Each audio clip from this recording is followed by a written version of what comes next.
নমস্কার, রানু রান্নাঘরে তোমাদের সবাইকে স্বাগত। তোমাদের সাথে আজ আমি একটা দারুণ রেসিপি শেয়ার করতে চলেছি।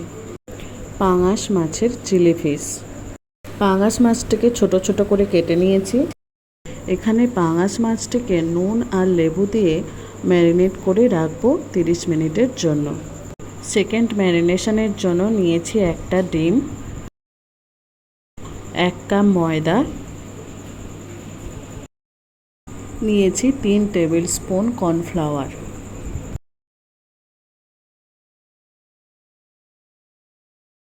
1 টেবিল স্পুন সয়া সস। এবারে সব কিছু মাছের সাথে খুব ভালো করে মিশিয়ে নেব। অল্প অল্প জল দিয়ে মশলাগুলি মাছের সাথে খুব ভালো করে মিশিয়ে নেব। এইভাবে রেখে দেব আরও 10 মিনিট। 10 মিনিট পর কড়াইতে তেল গরম করে একে একে মাছগুলি ভেজে নেব। মাছ ভাজার সময় ঢাকা দিয়ে ভাজবেন, কারণ ট্যাংরা মাছ অনেক সময় ফাটতে পারে। এইভাবে হালকা লাল লাল করে মাছগুলো ভেজে নেব। সব মাছ ভেজে নিয়েছি। এখানে আমি নিয়েছি গাজর, ক্যাপসিকাম আর পেঁয়াজ। মাছ ভাজার পর মাছের থালায় কিছুটা মশলা থেকে গেছে, ওই মশলার সাথে পেঁয়াজ আর ক্যাপসিকাম খুব ভালো করে মিশিয়ে নেব। এদিকে কড়াইতে অল্প একটু তেল দিয়ে গাজরগুলো খুব ভালো করে ভেজে নিয়েছি। গাজরগুলো ভাজা হয়ে গেলে মশলা মাখানো পেঁয়াজ আর ক্যাপসিকামগুলো দিয়ে দেব।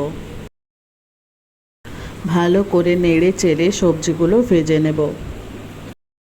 সবজিগুলো অল্প নরম হয়ে গেছে। এখানে একটা বাটিতে 4 চামচ টমেটো সস, 2 চামচ সয়া সস আর 2 চামচ চিলি সস একসাথে মিশিয়ে নিয়েছি। সবজির সাথে সস দিয়ে ভালো করে মিশিয়ে নেব।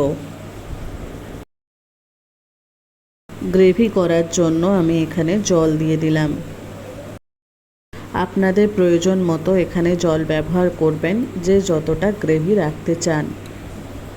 সব কিছু খুব ভালো করে মিশিয়ে নিয়েছি। এবার এখানে দিয়ে দিলাম 1 চামচ চিনি।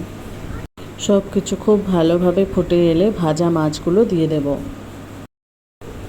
মাছগুলো গ্রেভির সাথে খুব ভালোভাবে মিশিয়ে নেব। এবার একটা বাটিতে অল্প জলে 1 চামচ কর্নফ্লাওয়ার মিশিয়ে রেখেছিলাম, সেটা দিয়ে দেব। সব কিছু ফুটে গেলে দিয়ে দেব গোলমরিচের গুঁড়ো। তৈরি হয়ে গেল পাঙাশ মাছের চিলি ফিশ। নিজেরা বাড়িতে একবার অবশ্যই ট্রাই করবে আর জানিও কেমন হয়েছে।